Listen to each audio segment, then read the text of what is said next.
Hi, everyone. I'm Nikki M. James. I'm so excited to be here moderating a conversation with two of my favorite people who are working on a new musical. Oh, yeah, these are my two of my favorite people, Andrew Rannells, Josh Gad. We shared a stage together a number of years ago on Broadway in a little show called The Book of Mormon. And we fell madly in love with each other, and I'm really excited that they're coming back to Broadway. We tried to get you in it, but it's just two people. Yeah, it's true. Just the two.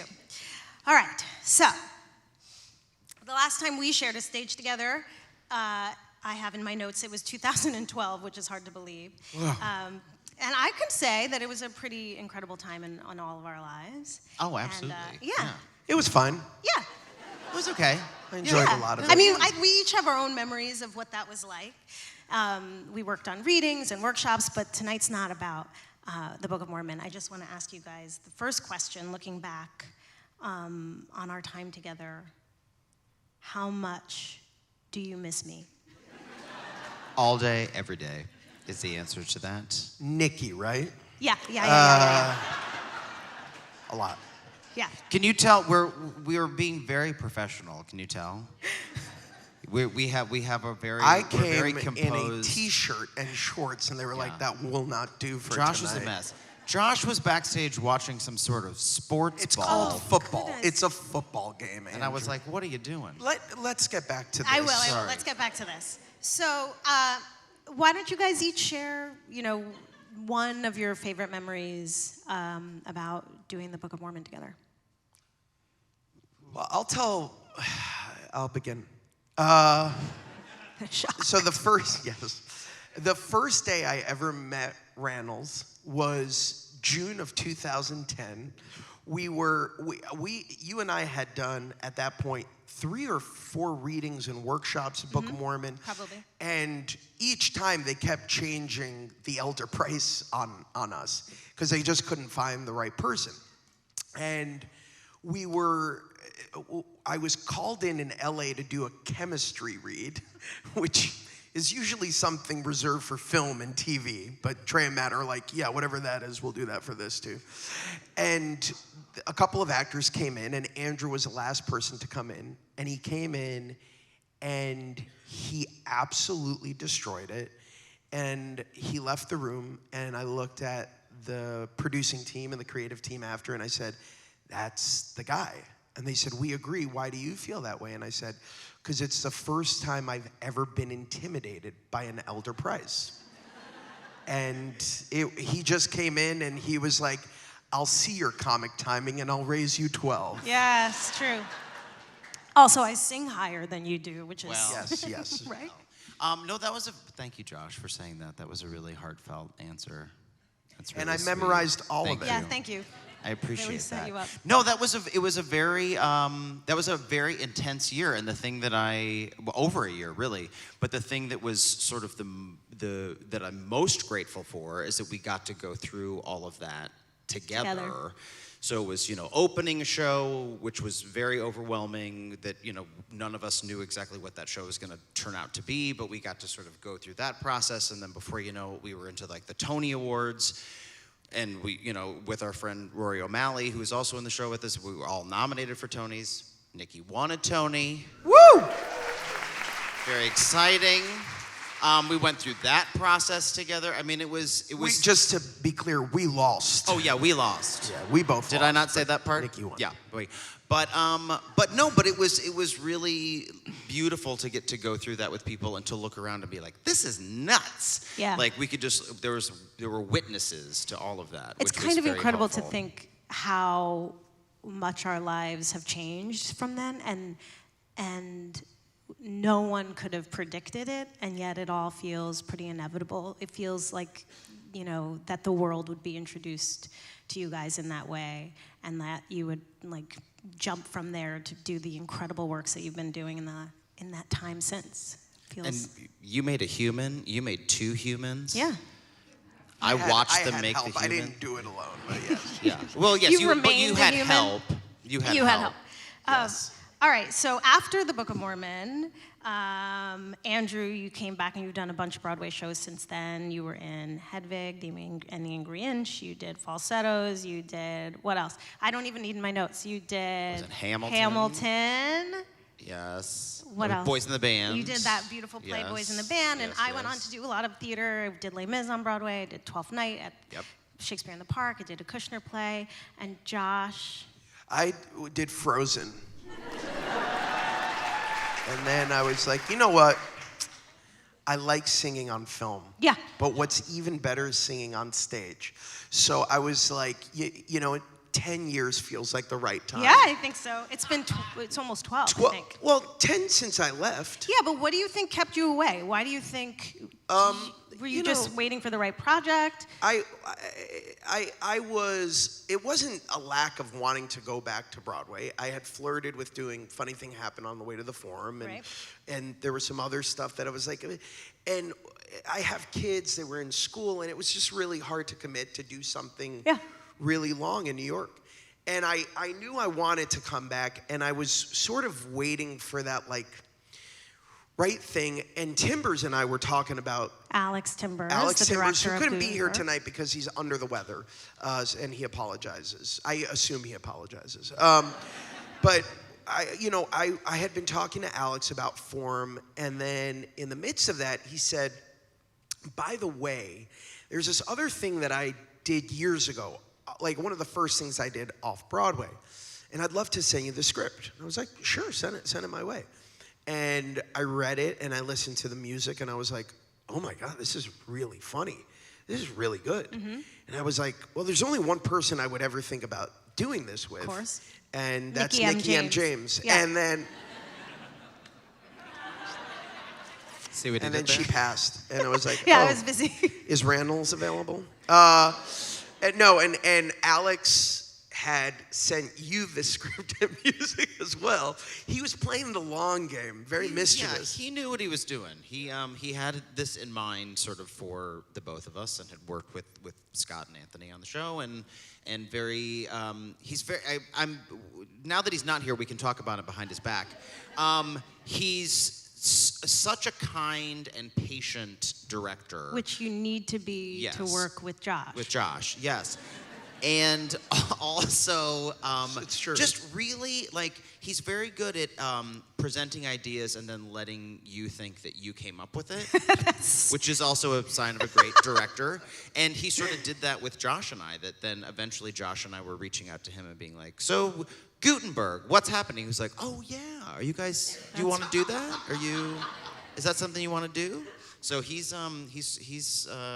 really exceeded all of my expectations working He with really him. is just one of the most incredible directors I've ever worked with. And a part of it is that it's this nature of collaboration, especially when you're doing comedy. You're so nervous. It's like, is anyone going to find this funny? And in the midst of doing this, Alex was like, you know what? I'm going to invite 30 people to come watch you guys rehearse. Which was, I think Alex gave me whatever he has. I'm scared, Andrew. Awesome. No, I'm just kidding. You guys are safe. Yeah, don't say that to a room We're not. in We're an not. enclosed You're space safe. full of people. He's I fine. want to hug all of you after, by the way. So, Tongue kissing. Alex invited 30 people, which I was terrified about because we're in the midst of rehearsals. And it was exactly what we needed because we needed that, like, reinforcement. And that's what he does best, is he just always is one step ahead of, like, wherever your concerns or fears are, he's, like, ready to lift you up. I imagine that this requires a lot of trust, which you guys have, unlike many people who maybe would be cast in this show and meeting each other first day of rehearsal. We have years of history, both on stage and off, and a shorthand. And then for Alex to be coming into this dynamic and trying to help you guys finesse or wrangle. I mean, what is that like, inviting a new third person into what has been like a two-person show for such a long time? Like, do you feel like he gets you? Do you like, that level of trust is huge? It is. Yeah. I think that I think he was very keenly observed Josh and I. Yeah. not rehearsing, just sort of what we were talking about, what our dynamic was in the room, and then he very subtly sort of, infuses that into the work that we're doing. But he does. I do watch him watch us sometimes, of like, because we're mostly up to no good, Josh and I, left to our own devices. He's more, director is such a formal word. Babysitter. Yeah. Yeah, it's pretty much adult care. Yeah. It's I've had that job before. Yeah. By the way, he's getting hazard pay. Yes. It's really great. Yeah, insurance weeks. Well, I mean, we want to talk a little bit more about Gutenberg, and you guys have said what makes you feel like this was the show. Because you had been looking for a project to come back to theater, but you sort of said this, and maybe I want the audience to hear, you were also looking for a piece to do together. I had even said, I had pitched Form to both of them. Yeah, I was that's like, right. the three of us should do Form together. And they were like, no. And I more than anything, I wanted to come back to the stage with the people I love performing with the most. And getting to work with Mr. Rannells, who I think is one of the most exceptional talents in theater, in anything, it's been so, get off of me. It's been so wonderful because it has been a long time, and I came into this very scared. Do I still have what it takes to physically do something like this? It's the most demanding anything I've ever done. This show is so demanding, vocally, physically, all of it. And I was really scared. And last night we actually did our first full run in the theater, and I looked at, and it went really, I'm really excited for you guys to see this one. Yeah. It's damn good. It's damn good. But I looked at Andrew at the end of it, and I got very emotional because it's this culmination. We're about to start previews this Friday, and it's a reality now. And I looked at him, and I was like, this whole thing has been one giant trust exercise. Yeah. And he let me fall into his arms, and he's fallen into my arms, and it feels so safe. And therefore, it feels so good because I'm getting to do this with somebody I absolutely love. Yeah. So it's been amazing. It has been amazing. And just go. quickly, it was as if Josh had been on stage this entire time. He did not miss a beat when we got back into rehearsal. So any fear My joints he had- disagree with you, but Yes, perhaps. Yeah. But I mean, you I- did not show any signs of I of had that. maybe a question about how much older we are now than when we were, but I'm not going to admit that we aged even a day, right? We didn't. Yeah. You got Although- it. Your bones, your joints, you're good. it all And in this hurts. show, It's so fine. it's so Gutenberg, two people, Bud and Doug, and you're on stage for the entirety of the show. You play, I have it in my notes, 50 roles during the show. You never leave the stage. You're constantly singing. You're constantly dancing. You're doing countless number of character voices. You're doing tons of insane choreography. You have these hats that you have to both keep track of. you guys, we have 150 hats that we have to wear in this damn show. It's unbelievable. So you're either masochists or you're stupid. Like what? How are you? How to are be you? fair, How are you to getting? be fair, when we did the initial reading with Alex at these, it was lovely because we sat like this and we had music stands. And I said, Andrew, this is so easy. Yeah. I didn't realize. It was a bit like boiling a frog. Yeah. Like we didn't really know. yeah. I knew They were nothing just about turning up the temperature? fucking hats. I knew nothing about the hats. When did he spring the hats on you? After I signed on, Yeah, he's like, yeah. by the way, has anyone spoken to you about the hats?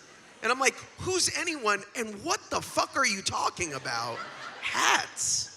We knew about the hats. We knew this was the I concept did not know of about the hats, We Andrew. talked about the hats, but You talked about the hats. But he made it. He was like, "No, it's going to be we're going to keep it very simple. We have a plan. We have a plan for the hats." He kept saying. The plan is you'll be miserable for 2 hours juggling 150 hats. And we have a really wonderful choreographer, Nancy Renee Braun, Incredible.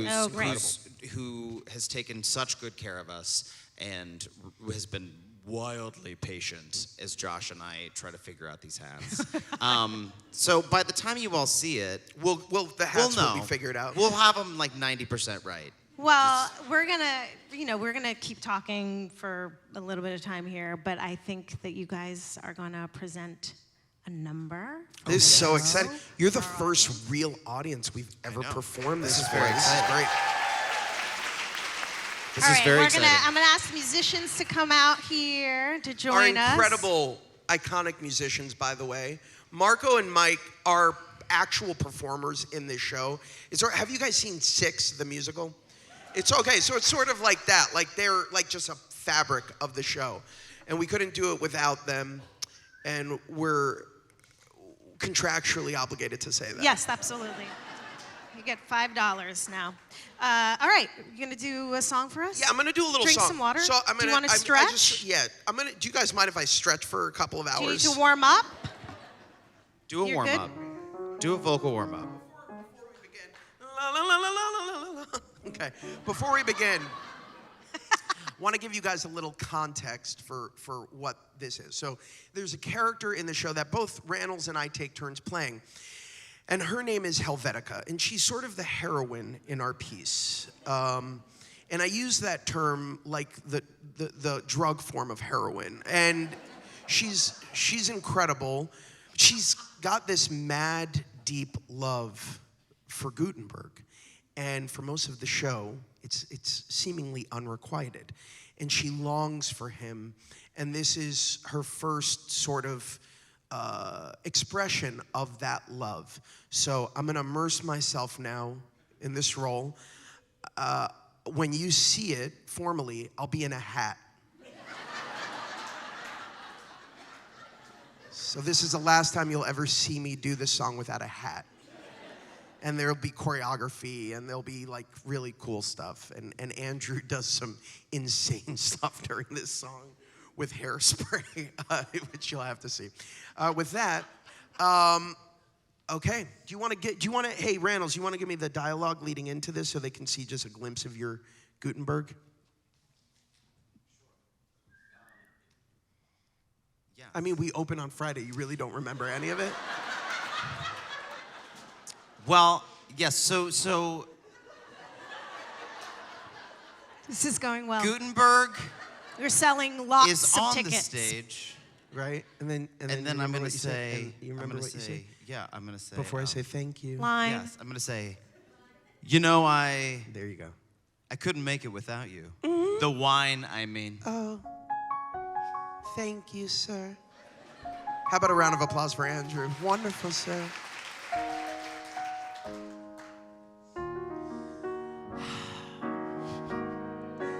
I watch him working at his press.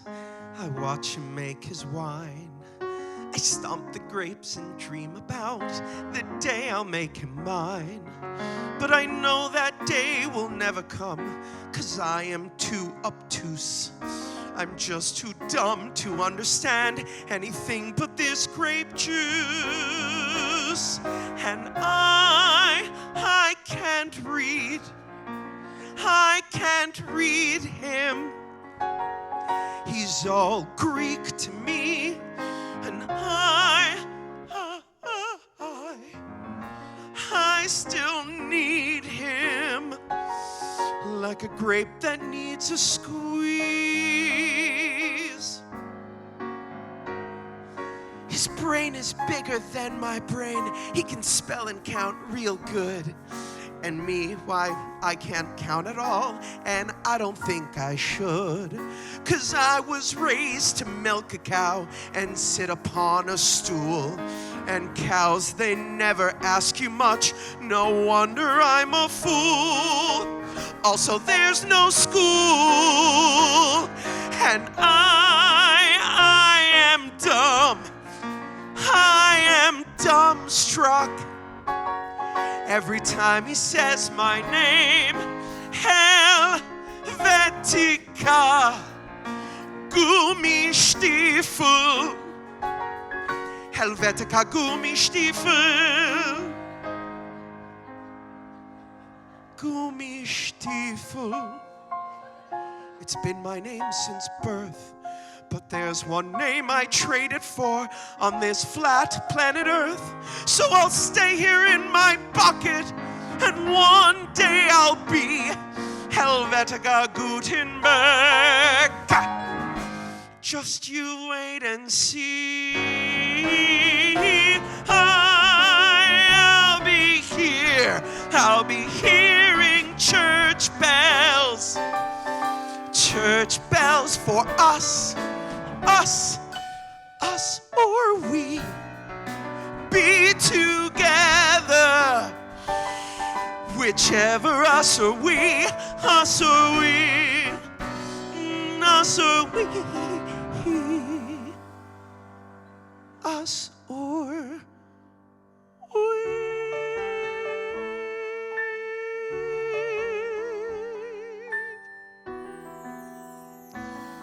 Us or we.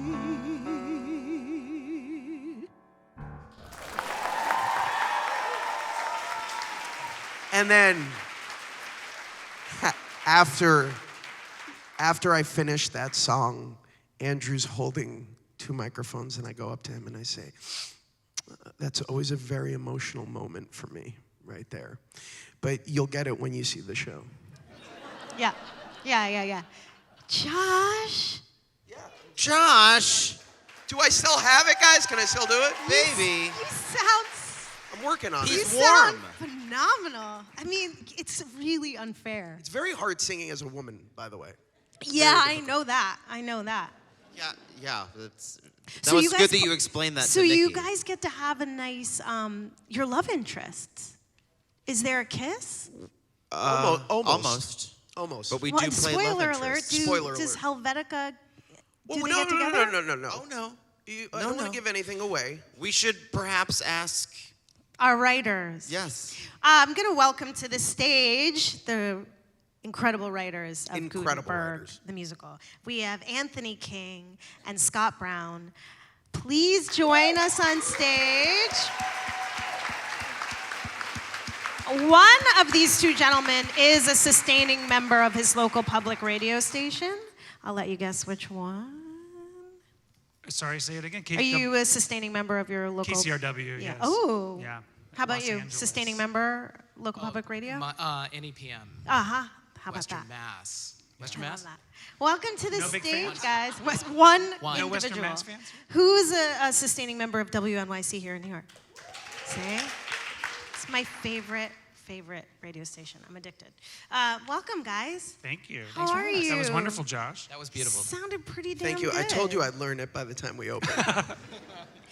Okay, so we've been getting, reacquainted, but let's talk about this show. Let's talk about Gutenberg. But first, I want to ask you, you first developed this show for yourselves at UCB? We did. But really only because we didn't know any other actors. Yeah. No. And Okay. so to make it happen, We knew 2 things. We wanted to do a show, and it had to be for a short person and a tall person. and that was the last thought we had. Yeah. That was it? That was was it. the idea. that was it. And okay, so where did you were like short person, tall person, Gutenberg? Yeah. Tell me how we got from you two It seems to... obvious to us how you get there. No, it started, so when I first moved to New York, I had an internship at the Manhattan Theater Club in the, yes. We know it. Heard of it. That got way more applause than Western Massachusetts. It sure did. And so in the musical theater department at that time was the person who ran it and his intern. So which was me. So I got to do a lot, and a lot of what I did was read the slush pile, just submissions of scripts that people were submitting of musicals they had written. But because they were musicals, they weren't just scripts, they were also usually CDs and tapes of some like 3 to 5 songs from the show, usually sung by the author. And these, if anyone has ever read Slush Pile, 95% of it is terrible. But 100% of it is fascinating. Yes. Exactly. And so there were some just truly insane ideas for musicals that people had fully written. And recorded. Yes, and recorded. And Scott and I were roommates at the time in Bay Ridge, Brooklyn. For some reason. R No? train? Nothing for Bay Ridge. Wow, Is that the R less all than the way to Western the end? Mass. Less than Western Mass. And so we would listen to these songs, and we started talking about, like, do these people not know anyone that can tell them this is bad? Like, what? Who are these people? But also because it was sung by the authors, there was this, like, passion to it and this, like, commitment to it that was hard to deny. And so that's what that got us talking about, like, who are these people? How do you get to these bad ideas? And so we had the idea of, can we submit a fake show under fake names to my boss and see what he says about it? So we were like, what's the worst idea for a musical? And we were like, And the bar was high for that. The Yes. bar was high for that because the shows that were on this, I mean, can we talk about a couple of those shows? Yeah, remember- I hope- I is mean, the that's author- obviously going to Yeah. be my next question. is the author of I Fat hope Bacon to God here the tonight? author of those scripts is in the audience tonight. If the author of This Fat big Bacon is here, we would love to meet you. Fat Because without Bacon- that show, none of us would be here. I love It's this. true. Right now. Fat Bacon, I feel like, was the Fat- big one. Fat Bacon Bacon? was a show about a guy who This is on a found. CD. This came in on a cassette. Anthony Yes. brought the cassette home. We had no money. We could not go to the movies. So Anthony would bring cassettes Yeah. home and say, let's listen to this. Because it's something we can do without leaving It was the a house. show about a guy who finds a woman in an alley who is Jesus. The woman in the alley is Jesus. Yeah, Yes, but there's a Jesus. twist. Uh-huh. She's drunk. No. She's drunk. That She's is an the alcoholic. All that wine. That's He was right. turning all that wine. It was all there. It's all there. It's all there. And she sings a song called "I Wish I Wasn't Jesus." Twist, which I still remember. Because what a Yes. burden. The cross. That's the. By the way, I think you found your audience for this show. Nikki is angling to play this woman. I know. If you can I get know. Ira Glass and Chad Abumrad on board, I'm in this musical with you. right. Nikki, be honest. Did you write Fat Bacon? Maybe. Like, this is so awkward. No. No, I remember the song. I mean, that's the thing about ideas that are so misbegotten. They have a magnetism to them that is amazing, and I think that's why I still remember the song. I still remember. I wish I wasn't Jesus. That's the big song from Fat Bacon. And that's the thing is, we were two guys living in an apartment in Bay Ridge, Brooklyn, who couldn't afford to do anything. We were these people. Yeah. Yes. Who are just like, oh, the idea of having a musical like that, it seems impossible. But also, the only way to make the impossible happen is two people who don't know any better get in a room and start doing it. So and so reading- we kind of became the thing we were obsessed with. I love that. So the inspiration, the accidental inspiration is the passion of the person, making Yes. a thing that to them is both all important and brilliant, and then wanting to so desperately share it with someone, which is sweet and, hilarious. Yeah. Yes. That's I- exactly right. And because at the same time, part of that internship, I was going at night to see readings of new musicals. And our show, Gutenberg, is a reading of a musical Yeah. where they're presenting the show, hoping someone will produce it. And so many of those were like technically correct. They had the I Want song. They had all the pieces of a musical, but a lot of them felt like they were written in a lab. They had no passion behind them. They were just like, we filled in the blanks Yeah. of what a musical is supposed to be. And then we would go home and listen to these crazy musicals and be like, I like this better. Right. So those two things were like the combination that led to this insanity. And then the journey of Gutenberg from your apartment in Bay Ridge to Broadway. It's a 15-year journey, which, by the way, for anybody who thinks that's a long time, that's like the average incubation for a Broadway musical, a brand new Broadway musical. It's such a huge endeavor, such a huge task. Will you tell us a little bit about how or where, just sort of along the way from your apartment in Bay Ridge, Fat Bacon, to Josh Yeah. and Andrew? Well, and I mean, Gutenberg it musical was a umbrella. journey from this obscure apartment in Bay Ridge to the big time, which was a theater underneath a Gristedes. Yes. Yes. Which is no longer. So Which it's really has been torn down. It's They're historic. now It's tearing down historic at this point. That's going to be a Because, recurring by the way, theme in because this. of that performance. Yeah, I know. They were like, we're It was done. a health They were like, code. never thing. again. Yeah. Yeah. After the. And so you performed in it. We at performed UCB. it, and it was only a one act at that point Okay. because the shows that were done at the Upper Citizen Brigade Theater were mostly like less than an hour long. So ours was right around an hour, and then we did it as part of the Music Theater Festival, now defunct. Yep. Again, this is going to be a theme. And Gutenberg has left a lot of Box wreckage in office its it wake. sure has. Good It luck, sure has. guys. Good luck, guys. Everything they've done This is is the last night this theater will be open. This is it for the Guggenheim. And a producer from London saw it and was like, "Could you make it 2 acts?" And we were like, "Sure." And then he was like, "If you can, well, you can come do it in London." And so we They'll take anyone. over frantically wrote a second act. We wrote one of these songs on a plane. Yes. On the plane to London. Which one?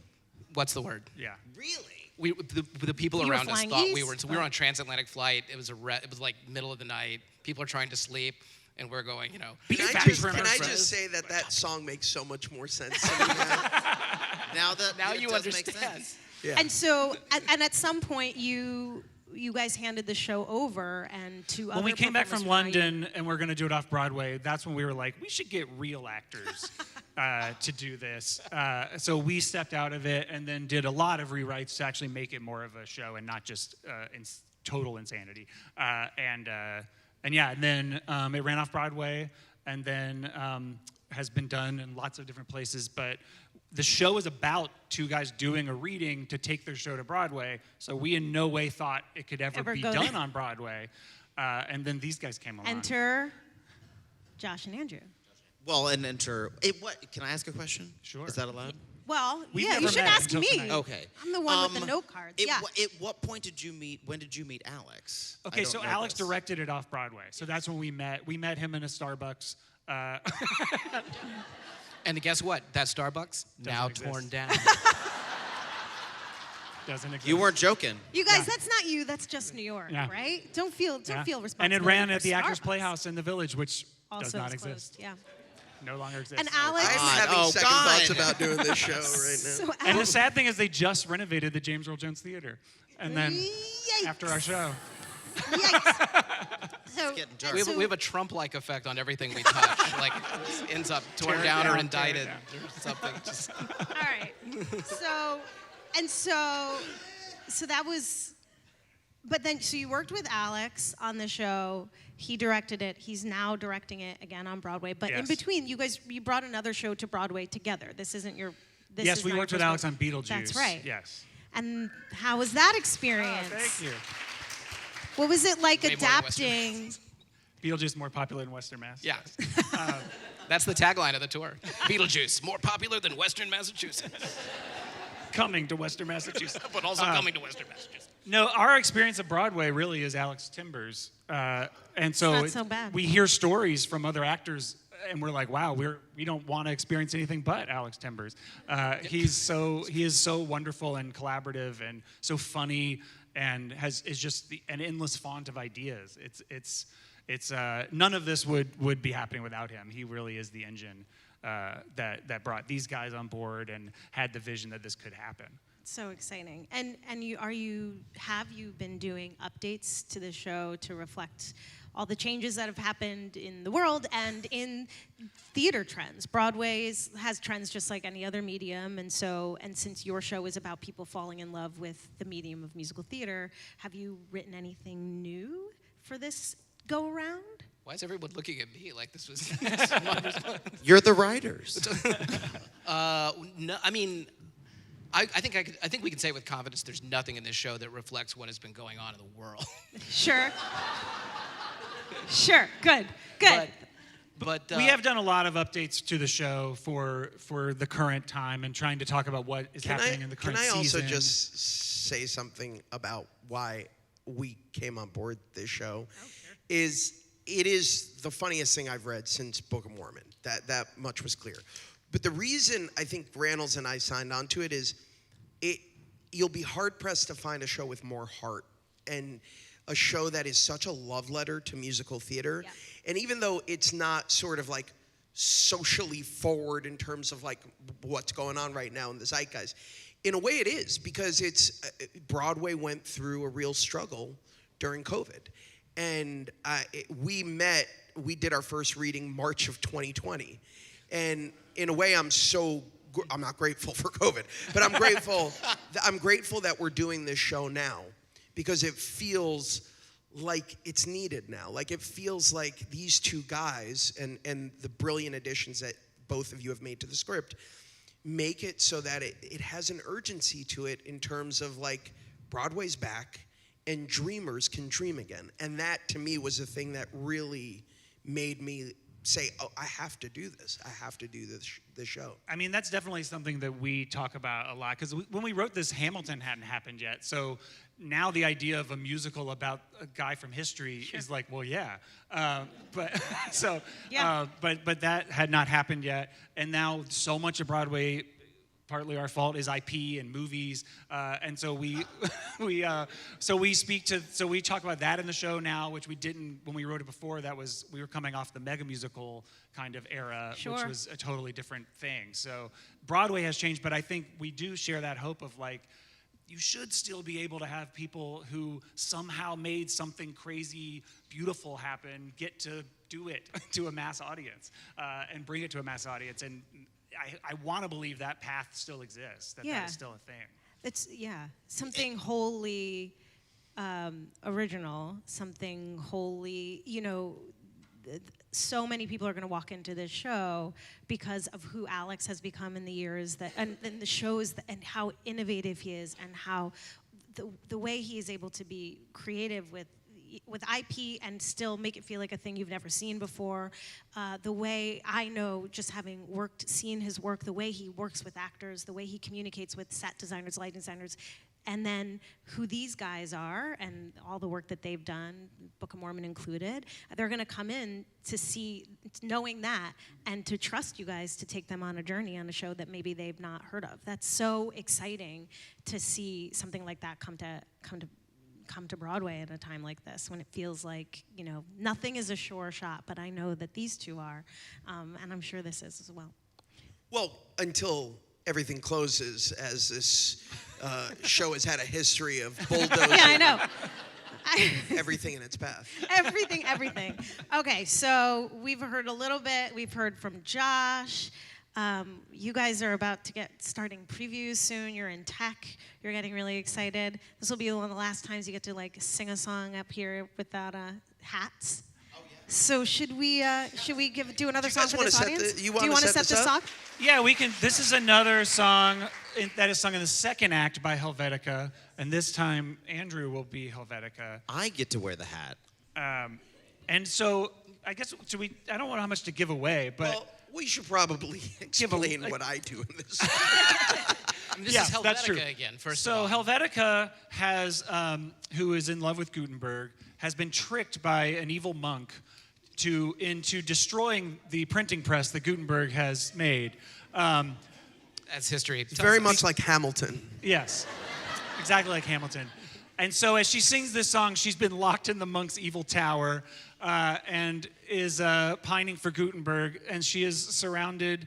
Well, you'll tell us in a second. But in the song, you will hear from me. Again, on the day that we do the show, I will be wearing hats in this, but during this, you will just see me doing a very strange voice, and I want you to imagine that I'm a bunch of rats. How many rats? If anyone's read The Mole People, that's sort of what Josh is doing. He's the Rat King. Should we do the intro? Sure. Yes, this is, it's Monk's Evil Tower, and it's dark and dank. The floor is covered with rats and feces. Helvetica, mascara running down her face, sits at the window, overlooking the moon. I'm in a tower with rats and some feces. The man I adore feels 1,000,000 miles away. If he were here, I would say, don't release me. Leave me here till Judgment Day. 'Cause I'm the stupid German wench who betrayed you, baby. I love you, Gutenberg. I totally get it if you hate me. History's paved with the hearts of the stupid. Heaven is safe for the souls who have no sin. I thought I was brave when I said hate to Cupid, but I I won't do that again. 'Cause now I'll never have a friend or lover, and maybe I ought to go. Maybe I might as well go to hell. Might as well go to hell. Might as well go to hell. My mama told me that hell was a bad place with no pretty kitties to cuddle when you're low. When I am dead, I will sure miss your cat face, 'cause I goofed up and I know I will never leave medieval death row. So maybe I ought to go. Maybe I might as well go to hell. Might as well, he's a rat. Might as well go to hell. Rat, sing with me. Might as well go to That's hell. right, rat. Hell. Might as well go to hell. I want to die, but should I try to kill myself? I don't know. To be or not to be me. I gotta do it. Helvetica bends the bars, steps out onto the ledge, and prepares to jump. I'm flying. Helvetica soars over the town of Schlimmer. Goodbye, rats. Goodbye, feces. Hello, Schlimmer. Oh, it's so beautiful.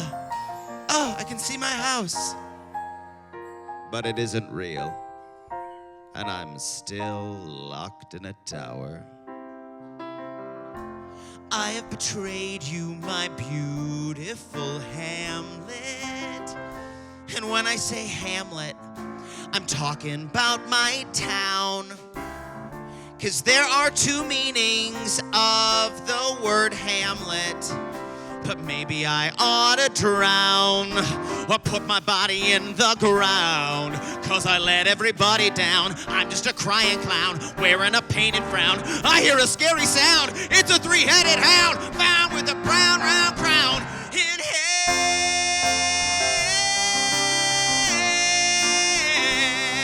hell. Come and get me, Satan. Might as well go to hell. I wanna be with you. Might as well. I want your horns inside Might as well me. go to hell. I wanna live with you. Might as well in go. hell. Might as well Go to hell.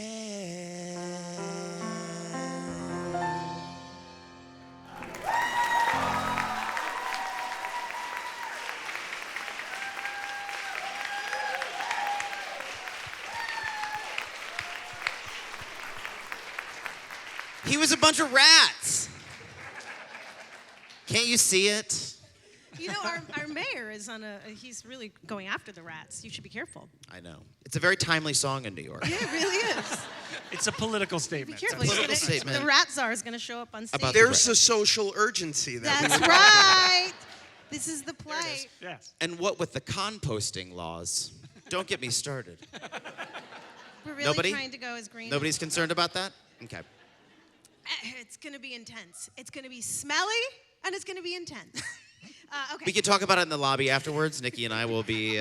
Brian Laird talks about it on Yes. NPR. Okay, so you guys, I've been in a rehearsal room with these two guys a few times. I've been on stage with them. I know how hard it is to keep a straight face. What have Gutenberg rehearsals been like? I mean, Do you get anything done? Yes. No, we got a whole show done. No, this is a very unique experience because it's always wonderful to have the writers in the room with Right. you and to be able to ask them Is it? directly. Yes, Is it yes. always wonderful to But have the this is a writers? very specific situation where not only did you write this piece, but you also have performed this piece. So we are able to look at Scott and Anthony and say, what did you do here at this part? Like, how do we make sense of this? And what did you do with the hats? What'd you do with the hats? Those fucking hats. And we have, and it's, you know, it's a unique situation where we can say, like, well, when you were doing this, do you have any tips? I will say, for the record, to answer your question, though, I have not gotten through one rehearsal or run through without laughing at some point, which is a big problem. We'll pull it together. Yeah, We'll it's get hard it to. together. It's hard. Well, you My better fa- pull it together. I'll say my favorite part of rehearsal is Josh has a thing where he will say, guess where this is from. And then he will sing a song from a musical. Let Do me you guys I'm wanna gonna play? try it Oh, out. yeah. Let's play. Guess Can what this anyone is tell from? me This is a what great this game. is from? The Phantom of the Opera is there. Any guesses? What Anyone? about this one? Anyone? Bum, Anyone bum, guess? bum, ba-na-na-na-na, Mame. Any? And that's a hard one. Josh claims to not know a ton about musical theater, but knows the most obscure. Rannells, you know what this is from? The Book of Mormon. I do. But Josh I remember that one. Josh will be able to sing like whole verses of like songs from Hair. I went up to him the other It's day very- and I looked at him just out of the blue. He was so shocked that I knew this. I started singing this song from Hair. My body, my body. And Rannells was like, what the fuck? He's a deep well. What's It's the a other, deep by the well. way, what's the other thing I do to you on stage? That's a. Do you really want me to tell you this? I want to know. I feel- asked about I feel rehearsals. like they What have rehearsals the been like? right to know. All right. Okay. Well, Josh has some gastrointestinal issues that cause him to belch rather spontaneously, often very close to my face. He's doing that. But I That's always, the end. But That's I the end of always that try to story. do it on mic. Yeah, it's true. Do you It's also pretty say, charming. excuse me? And I Chris? just sort of take it for granted, and then I sometimes forget that there are people who have not witnessed that around us, and they are shocked. Pretty shocked. Shocked that we put up that. Because we're not children. We're men in our 40s. One of you is a child. Like solidly in our 40s. And yet still behaving Your like reactions give me so much joy. It's unfair. So not great. the missing piece in a comedy like this is the audience. It's just the two of you on stage, and then your audience is going to be, your third scene partner. And you're in the rehearsal room. Have you been inviting audiences in those last few weeks in this rehearsal room to sort of figure out where your laughs are and sort of get your stamina up? What has that been like, sharing the work that you've been doing for the past couple of weeks, sort of in this little insular group with invited audiences? And are they laughing? This show is even more that's true because for so much of the show, these guys are talking directly to the audience, like telling them what's about to happen or trying to talk about their show. And the audience, we always say, like, the audience is almost the protagonist of the show because they come going, who are these guys and what are they talking about with this weird idea for a musical? And then they go on the journey of, hopefully by the end, going like, I love them and I want them to have their musical, which is crazy because the musical's crazy.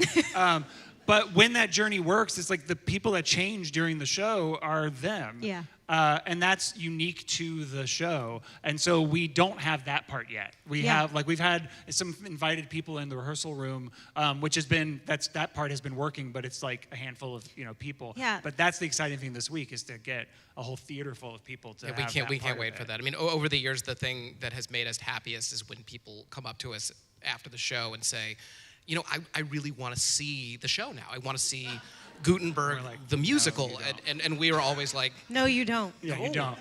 You really don't. no, the illusion. You No, want to see. no, you don't. You have seen as much of it as you ever want to see. So this isn't hidden away somewhere in a closet. As a the full version of Gutenberg. The fan fiction is coming. Don't You you guys worry. should, by the way, Someone has written Gutenberg. it would the actually musical. be incredible if you inputted like a bunch of information and let AI write an actual Gutenberg the musical. Just AI finish have- the yeah. show. ChatGPT, do the That's rest. that's so wild. So when you start previews later this Friday. week, Friday the Yep. 15th. Yes, and what also are, known as Rosh Hashanah. Really thrilled about that one. I'm ready though. If you want to step out, I can do it. I know. Josh is really How's your not burping? pleased. Yeah, I'm. It's good. I'm having a difficult conversation with my rabbi tomorrow. Opening a show on Rosh Hashanah. That'll be great. You're going to be giving joy to Yes, at that's least my 1,000 my people. mitzvah, as they call it, That's is right. allowing people to laugh at me in a fucking hat for 2 hours. I'll be there. And do you think that the reactions from the audience, do you think that there's going to be changes for these gentlemen as you move forward? They're worried, I can tell. I'm asking for a friend. You know, it's funny because we wrote this show doing it, and every time we did it, whenever we would say something that didn't work, we would walk on stage and go, "Well, we're never saying that again." Sure. And so we would keep rewriting and rewriting. And I think we still feel that shame anytime a joke doesn't land. Sure. But for them, and Not now, as much as I feel that I shit. know. Now it's the added guilt of like, oh no, That we you left made them out someone there else, with that. So yeah, I'm sure there will be things that continue to change. Would you do that on the fly while you were doing the show originally? Like, just sort of, I mean, Like in the moment? well, like as writers and also performers, did you actually write it down, or were you just Oh, yeah. like, Yeah. we're Oh, no, gonna there gonna was- try this out and like. We would literally Let's come on see how stage it- and go like, this part when we said this, we can't Doesn't do work. that again. It has to be this. Like we would start just changing everything. Yeah. Yeah. Did it change much with Chris and Jeremy off Broadway? I mean, really. not once I mean, like, we added a bunch of music for Yeah, it. we wrote a bunch of new Like, songs. at least 2.5 or 3 new songs went in for Do that me a favor, version. don't do that. I was going to say. We've You already want us to written come you to a your new- dressing a room? new Josh- suite. That's Yeah, just, Josh they handed me loves- an entire new song one day, and I was like, wait, I'm Josh, not Andrew. Really? No, you can handle it. And you babe. did it. I did it, but it was rough. Do it again. It's so fun to watch. It's fun to watch him get nervous. When they give me a new harmony, my brain explodes. I'm like, no, I can't. Do you remember when they changed the lyrics to Hasadiga Ibawai? Oh, my goodness, In yeah. the middle of previews, and I shit my pants because I'd be like, I've been singing completely different words for 4 years. What? Yeah, but Josh, in their defense, even words that you'd been singing that were exactly the same for the last 4 years, you had trouble getting right. That's You accurate. guys did not hear any of that, earmuffs. No, it's being on stage with these kind of comedians. You know, how much leeway do you think Josh and Andrew have on a day where the audience is wet because it was rainy or the air conditioning is not working and they're a little warm? Like, how free, you know, this show came from you. You had the freedom to sort of improv. Have you given them any moments where you say, hey, whatever feels like the right thing at the time? Oh yeah, I think so. Yeah, right? they are honestly, all of that they too. are the greatest collaborators. I think so far, every run we've done, I've thrown something, and Andrew always says yes and the guys support it because it's we're all after the same goal, which is we want this show to operate on every level as not only a comedic juggernaut, but also an emotional one. And I never veer from the dialogue, but sometimes I'll throw in something because something has happened. Oh, we have never seen the same show twice. And you probably, I hope we don't. in I mean, the it best is- possible way. Like, it's not, I don't. But they're amazing I don't think about it. that's Like really- they're incredible technicians of comedy. And so like their joke is always the best joke. So when Andrew and I go out there, we always feel safe because we're like, nobody is, like they said, nobody is going to let us fall flat on our faces. And every time we do this, we learn a little bit more, especially as we start getting more and more people coming to the theater. And we all huddle up and we're like, okay, well, let's look at that. And I just got like 4 new pages yesterday with little tiny things, but each one is funnier than what was before. And that was hilarious. Well, part of the fun is that, you know, we write stuff. Anytime you write something, you're just hoping that it's going to be funny. And then you hear it in an actor's voice. And when you hear it, you're like, oh, that's what they're doing with it? Oh, that's so funny. Oh, we could do this that if they're doing that. And that cycle is the most, like, that collaboration is the fun. That's why you work with comedic geniuses like these guys, so that you get that that cycle. Yeah, that's the process of sharing something, being re-inspired by it, taking it back, and making it better each and every time, and then hopefully getting something that is repeatable. You remember all 8 times a week. Do you remember all the Josh. Nabalungi names I called you? Oh yeah, that's you did have when we were doing the Book of Mormon. There's a joke where Josh's character, Elder Cunningham, meets my character Nabalungi, has trouble both pronouncing it and remembering it, and what was it? Trey and Matt gave. There were scripted It names. actually just started off as Nababamba and like like you would just mispronounce it. and then I just started as the show started running calling you Neutrogena. That was a good one. And then Nagasaki, which didn't land as well. One night, this is a true story. One night, I came out on stage and I called her Nakatomi Plaza, and my friend Ben Schrader comes up to me and he goes, "Oh my God, that's genius! You saw him out there." And I was like, "Saw who?" Oh, that's right. He goes, "Alan Rickman." I go, That's right. That's "What?" right. It's like Alan Rickman is in the audience. It's like, well, oh fuck, no, I didn't know he was out there. You just felt And he his wants presence. a word. I'd like to have a felt his word with presence. you, Mr. Gad. So you talked a little bit about how you've updated the script for some of the new trends that are happening on Broadway, and have you been seeing any shows that have been inspiring you in the last little bit of time? Have you been heading out to the theater? What have you seen that you love? Yeah, I think we all have gotten to see quite a bit. We had a little bit of a sort of pre-production time earlier in July, and Josh and I saw a lot of shows. We did. It was fun. And it was also funny to see people see us together in public as just like hanging out, because there was a little bit of a double take of like, what's happening? Are they giving out the Books of Mormon? Are they what is this? 2 by 2. We're What's marching. happening here? No, but we saw a lot of things. We saw Sweeney Todd Sweeney, together. We saw Parade. Parade together. You guys saw. We saw Shucked. You just saw Shucked. We saw Kimberly Akimbo. Good night, Oscar. Yeah. Yeah, there's a lot of really exciting lot of things, things and to we're see. adding to this. We're adding to the list with. We're excited to be Gutenberg. in the mix. I'm really in the excited. mix with the. It's a. Learned a lot from Sweeney Todd Well, about yeah, how to approach this so show. Every time Josh and I would go see something, and then we would come to rehearsal the next morning, he would say to Alex, very sincerely, "They do something in Sweeney Todd that I'm wondering if we could incorporate into this." Or we saw Parade, and there's a moment in No. Parade, and I was like, "Josh, No. this is By the not." way, I think you and I sitting on stage at intermission. He didn't want to leave the stage at intermission. If you've seen Parade, I saw it. I was like, we're not doing that. I'm just saying. And I know you won't want If to do the that. audience is willing to wait, so am I. They get up and go to the bathroom. No. If Ben Platt can do it, so can we. I know. But he wanted to incorporate just a little bit of everything we saw.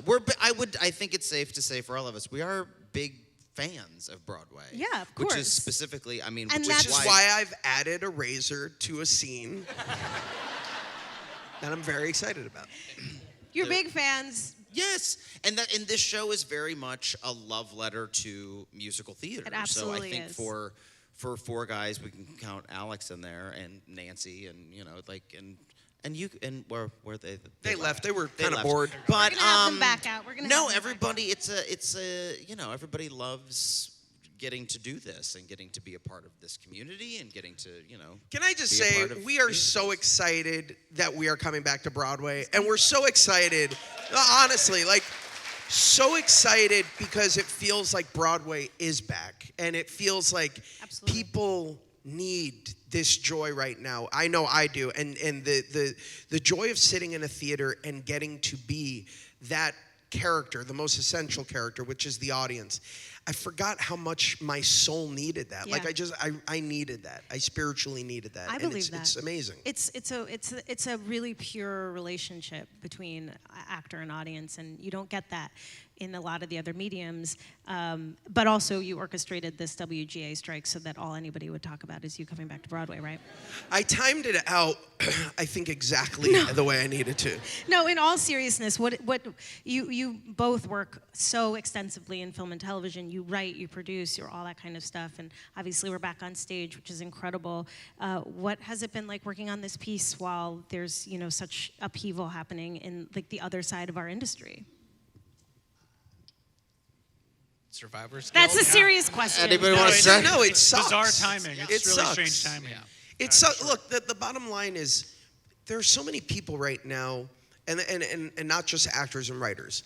There are makeup artists. There are so many people on the crew side of film and TV right now who are hurting, and it fucking sucks. The whole thing sucks, and it isn't lost on us at all that we are very fortunate that we're getting to continue to work at a time when so many people are not able to work. Yeah. And I really pray, and we every day we go to the theater, we're like, what have you heard? What have you heard? And we're sort of just praying that things get back, because this has been a very difficult 3 months for our industry.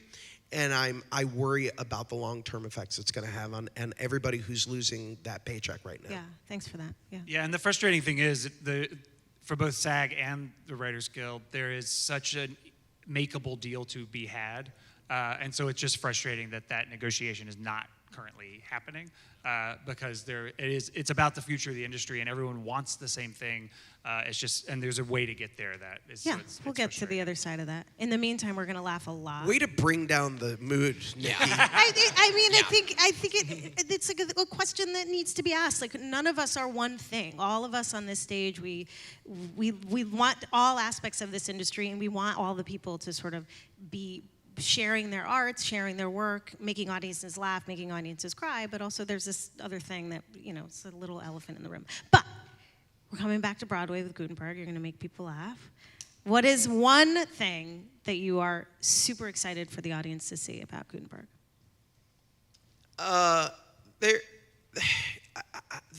The whole thing. Honestly, there are so many little things that I can say, but there's some very special theater magic that goes on in this show that I think is unexpected at times. And that's the thing. I think that's the thing I'm so excited about is I expect and I hope that you'll all laugh your faces off. I really do. Otherwise, Andrew fucked up that night. Yeah, but absolutely. Someone else's what fault. No, it's your fault. What I really hope is that, and I've seen this happen a couple of times with the small audiences we've had.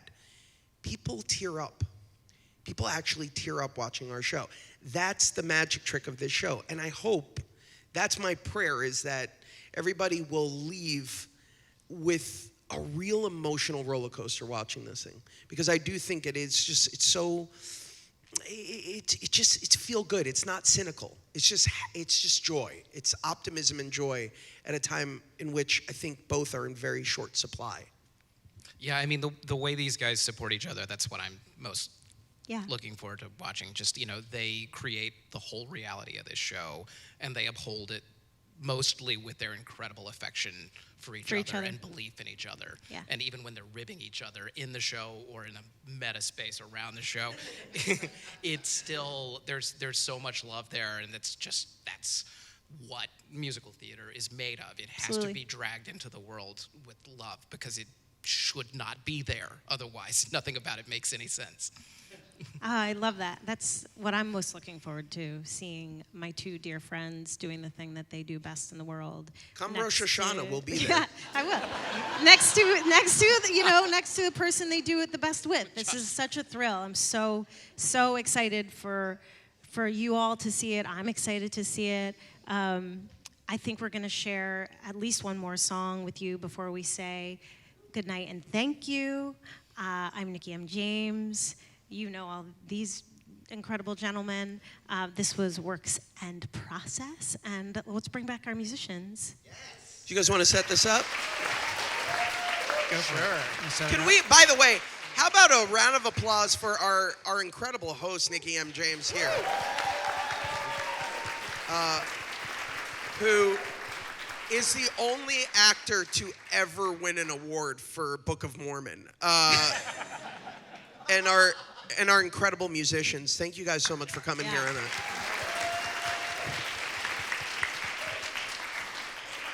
So yeah, we can set this up a little bit, although do you want to say the lines that lead into it? That kind of sets it up, actually, more or less. But it's the big ending of Act 1, and the big Act 1 finale. Yes, this is our big Act 1 finale. So in this song, I'm playing monk. He's also wearing a hat. I'm also wearing a hat that says monk, so it'll be clear when you see it. Still wear a hat? But this ends the act. There's a lot of stage spectacle that we're doing. It comes with a bit of a disclaimer, right? So the song, this particular number, what is the disclaimer? we announce that say the lines, dummy. Oh. I was like, what's the disclaimer? This guy. This is how they yes-and each other. So, yes. Yes, All right. We didn't go to UCB, so we are not familiar with. Okay, I'll take it from every act. Okay, so this is actual dialogue in the show. Now I know what. Can you tell that we're Andrew's saying. acting now? Yes. Now we're gonna act. Next time, just tap me on the shoulder and tell me what the fuck you're doing, and then I'll know. All right. Now, many of you know, but every Act 1 must end. Every show must end its first act with a big soaring anthem that tween girls will eventually struggle to sing in the shower. Which is why we're about to send you rockin' to the restroom. Elderly patrons may wish to turn down their hearing devices. In an actual production, this number would include a gospel choir and lasers. Scene 8, rooftops of Schlimmer. Yeah! Gutenberg stands straddling a chimney. Smoke billows up and around his face. When I got out of bed today, history was a lot more boring than I thought in a different way. Now the bird of inspiration soaring, look at these hands.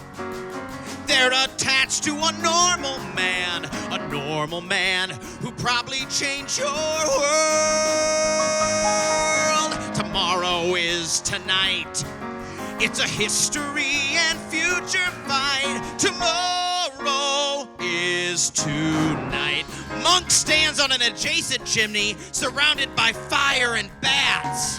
Today I killed the future. Now my badness knows no bounds. My plan unfurled to trick that girl. Now the bird of inspiration's on the ground. Splat! Ha! I crushed his dreams. You don't change the world with a dumb machine. At least not while this monk is still in town. Tomorrow is tonight. It's a history and future fight. Tomorrow is tonight. Helvetica is also on a roof. I feel like a bird who just destroyed a printing press, a bird who's in some serious distress. I don't have wings. That is bad for flying things. Monk's in command!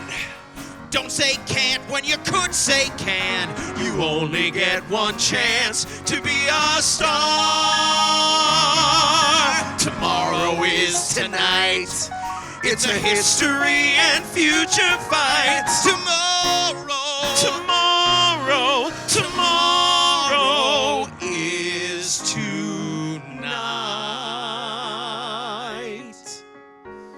Tomorrow is tonight.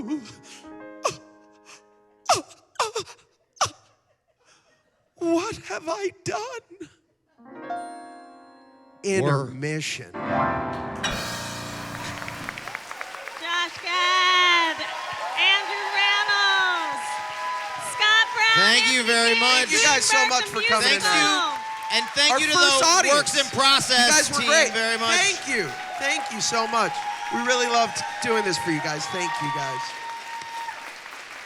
Thank you, thank you, thank you. September 15th, first preview. We'll see you guys on Broadway.